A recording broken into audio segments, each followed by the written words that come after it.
जानकीला राहू दे ना इथेच. सुमित्राचं बाळंतपण होईपर्यंत तिने इथेच राहावं असं वाटतं मला. कोलेस्ट्रॉलची लेवल थोडीशी वाढली आहे बस. मृत्यूसाठी तेवढंसं कारण पुरेसं आहे. आता तुम्ही आम्हाला अजिबात सोडून जायचं नाही. नाही ग, जेव्हा मी राजकारणात जाणार नाही असं दादाला सांगितलं तेव्हाच ह्या पदासाठी आपल्याच घरातलं कोणीतरी असावं असंही सुचवलंय. मग कोणाचं नाव सुचवलं? मी तुझंच नाव सुचवलंय. तुझ्यासाठी मी मुलगा बघून ठेवलाय. अगं राजन,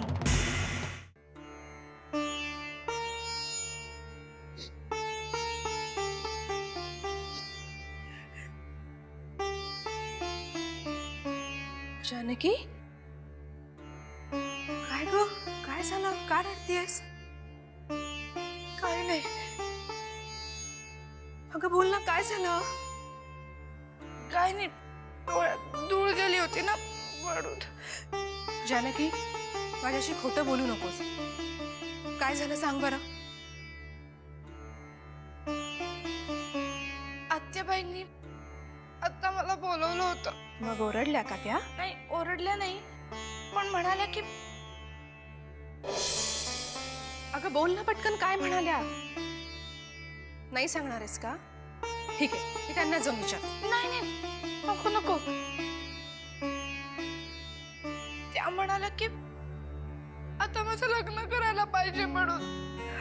आणि आई बाबांशी सुद्धा त्या उद्याच बोलणार. काय? तुझं लग्न? आणि आत्याबाई साहेब म्हणाले की येत्या काही दिवसातच आपण रुपून टाकू. त्याने मुलगा पण पाहून ठेवलाय. बोलणी एवढी पुढे गेली आणि मला माहितीच नाही. कोण आहे तो मुलगा? मी नाही सांगणार. नाही सांगणार? ठीक आहे, मी आत्याबाईंनाच जाऊन विचारते. नाही, नको नको. त्या मुलाला तू पण ओळखतेस, आपल्या गावाकडचाच आहे. खरंच? कोण आहे तो नशिबान? सुमिताई, मला इतक्यात लग्न नाही करायचं. मला अजून आई बाबांसाठी खूप काही करायचंय. अगं हो, पण त्यासाठी गणे आहे की. तू मला आधी पटकन त्याचं नाव सांग बरं. राजन.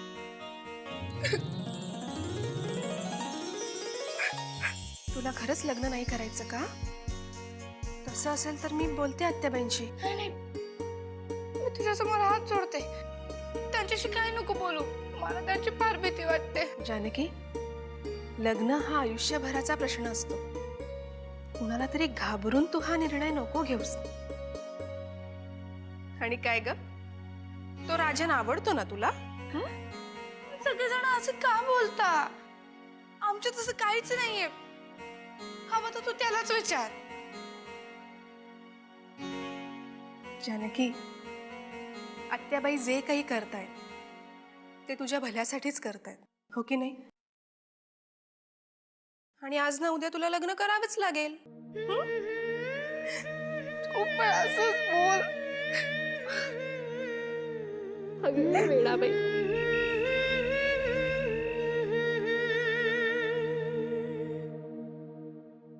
मुलीचं काम एकच, भोवल्यावर उभं राहायचं आणि अंतरपाटाच्या पलीकडे जो मुलगा उभा असेल त्याच्या गळ्यात माळ घालायची.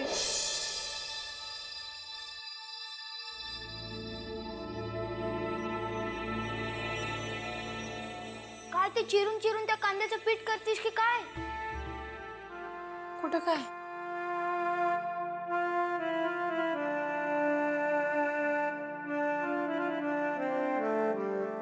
कामच सर करत होते. गोड गोजिरी लाज राजिरी ताई तू होणार नवरी. फुला फुलांच्या बांधून माळा, फुला फुलांच्या बांधून मंडपात घालूया दारी. आज काय पुढचं गाणं शिकवलं की काय? आज डान्स पण शिकवलाय मला. आणि मग पैसे किती मिळाले? 5 रुपये, 10 रुपये, 50 रुपये. हे बघ,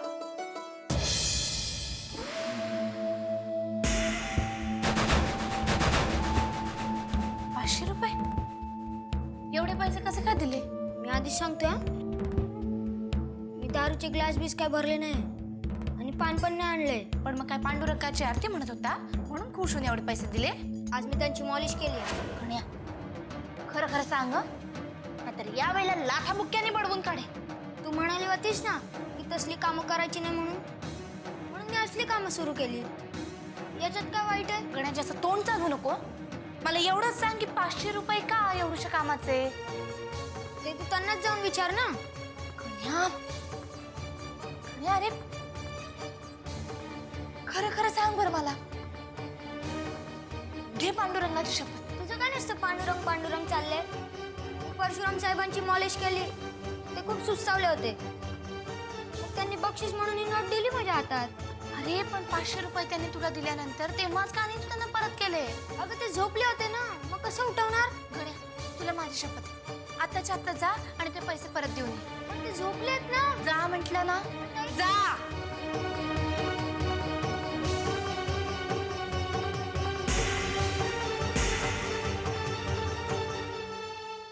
या सुभानराव या.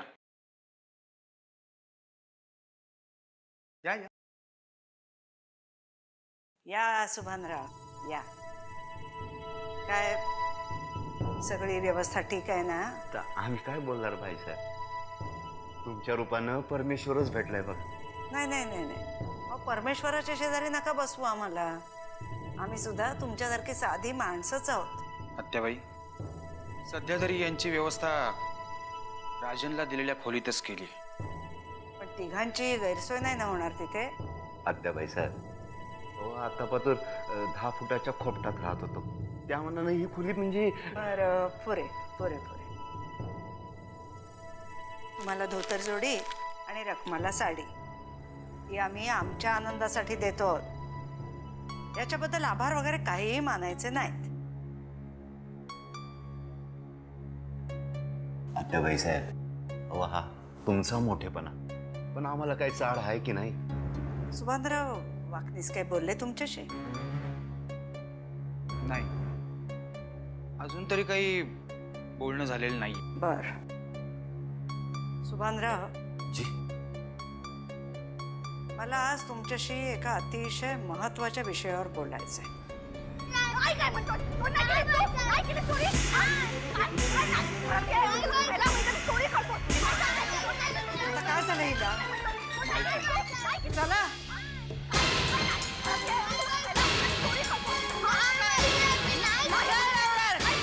अहिल्या, काय चाललंय? काय चोरी केली आहे रे, चोरी.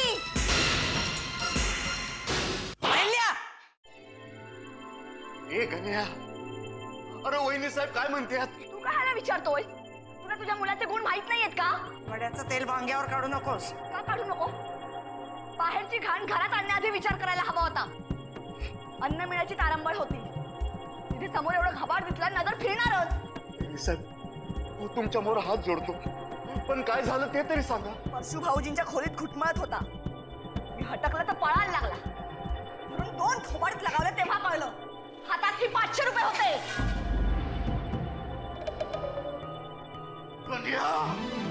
चोरी करतो, हे धंदे करण्यासाठी तू इथे आलास? गावाला सुद्धा तुला पैसे दिलं होतं वाण्याला न्यायला, ते घेऊन फरार झाला. चोरी करतो, अरे मोठेपणी तू काय करू नये कोण होणार आहे? काय चोरी केली? बाईसाहेबांची माफी माग. आमच्या समोर मुलाला मारायची नाटकं कशाला करताय? आई बापाची फूस असल्याशिवाय मुलाशी वागतात का? अहिल्या बस. मग त्याच्याकडे हे पैसे कुठून आले? त्याला विचारल्यावर कळेलच ना. त्याला काय विचारायचं? त्याचा बापच सांगतोय ना त्याचा मुलगा चोर आहे म्हणून. तू चोरी केली आहेस? खरं खरं बोल, तरच वाचशील. तो कसला बोलतोय? 2 थोबाडीत लगावा, धडाधड बोलायला लागेल. बस. मी बोलत असताना मध्ये मध्ये बोलू नकोस.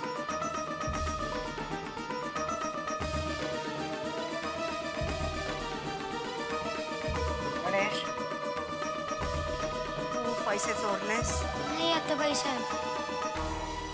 मी परशुराम साहेबांची मॉलिश केली, त्यांनी मला बक्षीस म्हणून दिले पैसे. बक्षीस म्हणून हे 500 रुपये? मी ताईला पण दाखवलं. ताई म्हणली की चुकून एवढी रक्कम दिली असन, परत दे म्हणून. मी परत गेलो, पण परशुराम साहेब नव्हते खोलीत. ऐकलंस?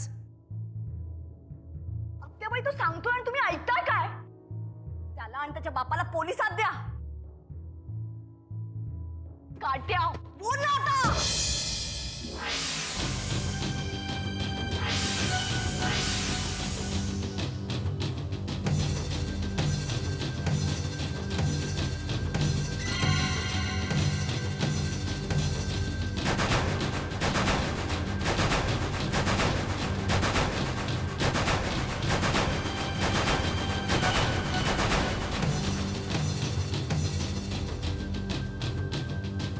माझा हात पकडायची हिंमत कशी झाली तुझी? जशी तुमची गळ्यावर हात उगारायची झाली ना तशीच. तुझा भाऊ चोर आहे. ही नोट मिळाली त्याच्या हातात. ही नोट आता तुमच्या हातात आहे. मग तुम्हाला पण चोरच समजायचं का आम्ही? जानकी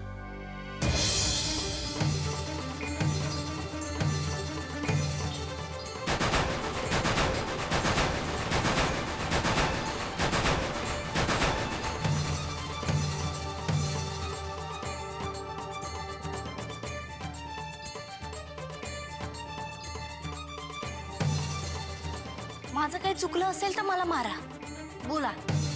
पण उगाचा चोरीचा आळ घेतलेला माझ्यावर किंवा गण्यावर मला खपायचं नाही.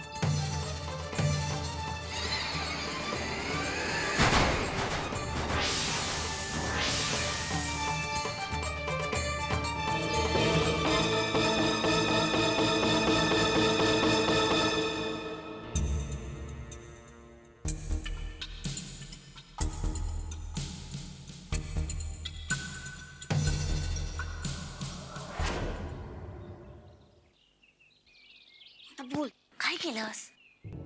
ताई तुझी शपथ मी नाही चोरी केली. तू म्हणलीस ते 500 रुपये परत देऊन ये. मी गेलो होतो. आणि मग तिकडे काय झालं? ते तिथं नव्हते म्हणून मी परत फिरलो तर समोर अहिल्याबाई साहेब होत्या. अरे पण मग तू पळाला कशाला? मला त्यांची लय भीती वाटते म्हणून मी घाबरून पळालो. तुझ्या पळण्यानेच सगळं घोळ झाला ना रे. आपण काही केलंच नाही तर कशाला घाबरायचं? सगळे गेले उडत. तुझा माझ्यावर विश्वास आहे ना? अरे तुझ्यावर विश्वास नसता तर सगळ्यात पहिल्यांदा तुलाच फोडून काढलं असतं मी. पण माझ्यामुळे तुला खूप त्रास होतोय ना ताई? जानकी, तू आज जा. आणि आज जाऊन कपडे भरू असच ना? घरातल्या मोठ्या सुनबाईंची अशी वागले ना मी तुमची माफी मागते. चल गणे. आज जा याचा अर्थ आज जाऊन थांब. मी नंतर बोलीन तुझ्याशी. आत्याबाई ताईची काहीच चूक नाहीये. तुझी काय आणि तिची काय, काहीच चूक नाहीये, माहितीये ना मला. म्हणून तर आज इथे उभे आहात ना, नाही तर केव्हाच फुटपाथवर जाऊन पडला असतात. ऐकलं त्यांनी गण्याला असं मारायला नको होतं. त्यांनी मला मारायचं ना. गण्यावर कोणी हात उचललेला मला नाही आवडत. हो ग बाई, हो माहिती आहे मला. म्हणूनच सांगते आज थांब, मी बोलीन तुझ्याशी नंतर.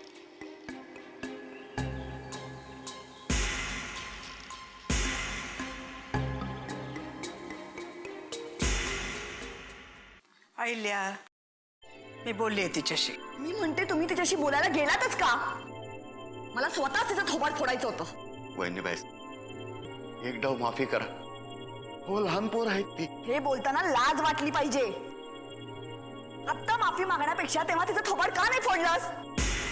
का गंमत वाटली तेव्हा तमाशा बघायला? अहिल्या वहिनी, अहो मुलांचा राग यांच्यावर का काढताय? वाकनीस. मी तुमच्या राजकारणाच्या चर्चेत कधी नाक खुपसते का?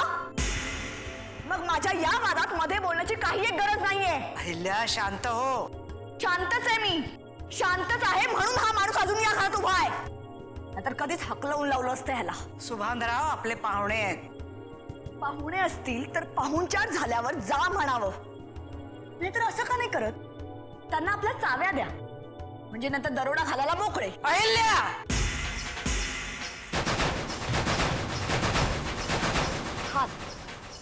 हाच आवाज त्या पोरावर चढवायला हवा होता, म्हणजे त्याने गुन्हा कबूल केला असता. मी परशूला फोन करून सगळी शहानिशा केलेली आहे. पैसे परशूनेच दिलेत त्याला. पैसे घेताना पाकिटात जास्त नोटा दिसल्या असतील म्हणून परत चोरी करायला आला असेल. असे तिखट विचार करू नकोस.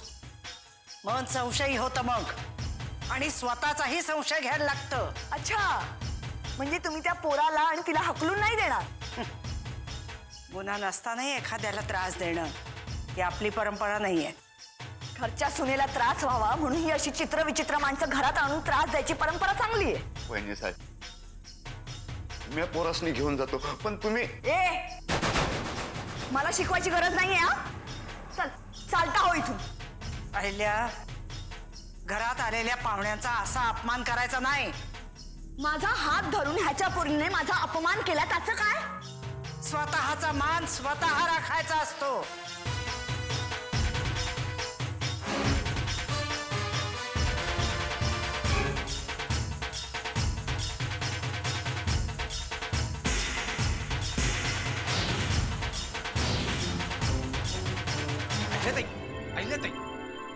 तुम्ही का माझ्या मागे मागे येताय? तिकडे माझा इतका अपमान झाला तेव्हा का नाही बोललात? तेव्हा का तुमचं तोंड शिवलं होतं? ताई, मी तुमच्या बाजूने बोलण्यासाठी एकदा तोंड उघडलंय, पण तुम्ही मला बोलूच दिलं नाहीत. बोलून बोलून काय बोलणार? तुम्ही सगळी माणसं म्हणजे आत्याबाईंच्या ताटाखालची मांजरं.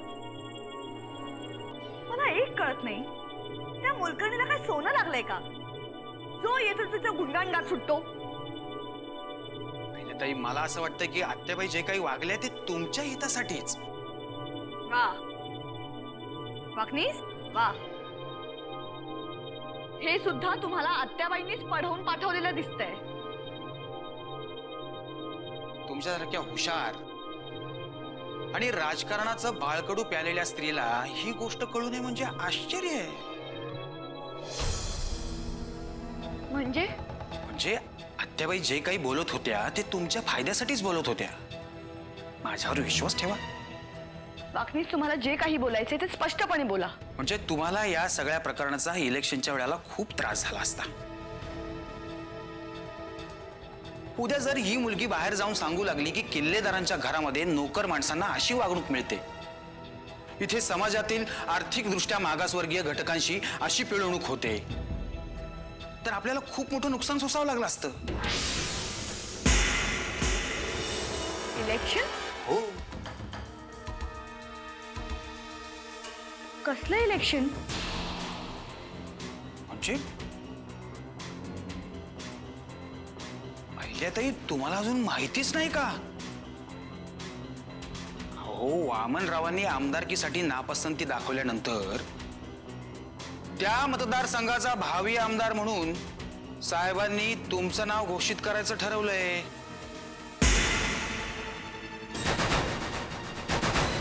उद्या तुम्ही आमदार व्हाल, विधानसभेत जाल, तेव्हा आम्ही तुम्हालाच मुजरे घालणार. मग तर बरंच झालं, आत्याबाईंनी वेळीच प्रकरण सावरलं. हो, तेच तर सांगतोय. विरोधकांना फक्त विषय हवा असतो, मग तो मोलकर्णीचा असो किंवा अन्य कुठलाही. समोरच्याला कोंडीत पकडणं हा त्यांचा मुख्य हेतू असतो.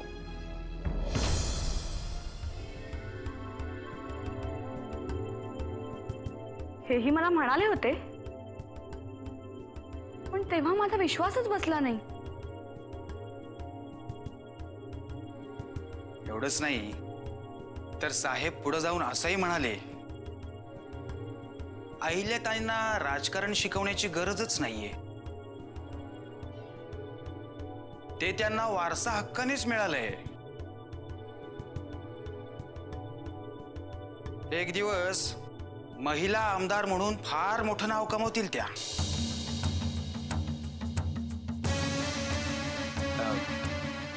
येऊ मी? हो.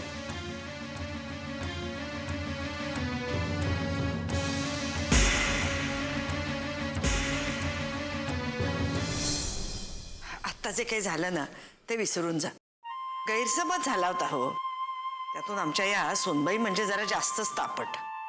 आत्याबाई साहेब माझं पोरग लई अवलादी आहे. नाही हो, गणेश असं वागणं शक्यच नाही आणि चोरी तर कधीच करणं शक्य नाही. अहो, हा तुमचा मोठेपणा म्हणून तुम्ही खरं खोटं तरी केलं. जाऊ द्या हो, आता या विषयावर पुन्हा पुन्हा चर्चा करण्यात काय अर्थ आहे का? मला तुमच्याशी जरा वेगळ्याच विषयावर बोलायचं होतं. तुम्ही फक्त हुकूम करायचा. काय जानकी तुमची मुलगी, पण गेले महिनाभर ती आमचीच मुलगी झाली आहे. अहो असं काय म्हणताय?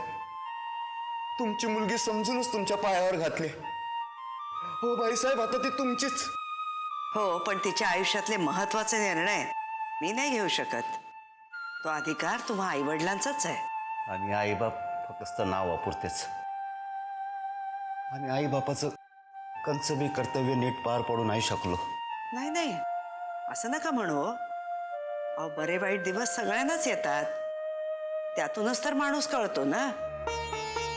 आता तुम्ही पुढच्या तयारीला लागा. कसले? कन्यादानाच्या.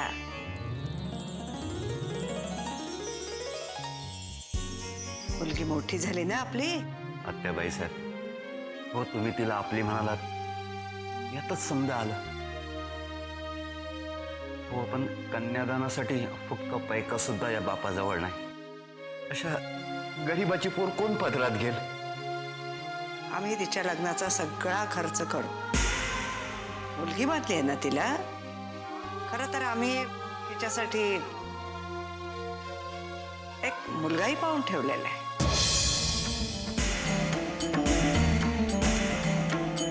आत्याबाई साहेब, हो तुम्ही मुलगा शोधला म्हणजे चांगलाच असणार. पण तो इथलाच आहे का गावाकडला? दोन्हीकडचा आहे.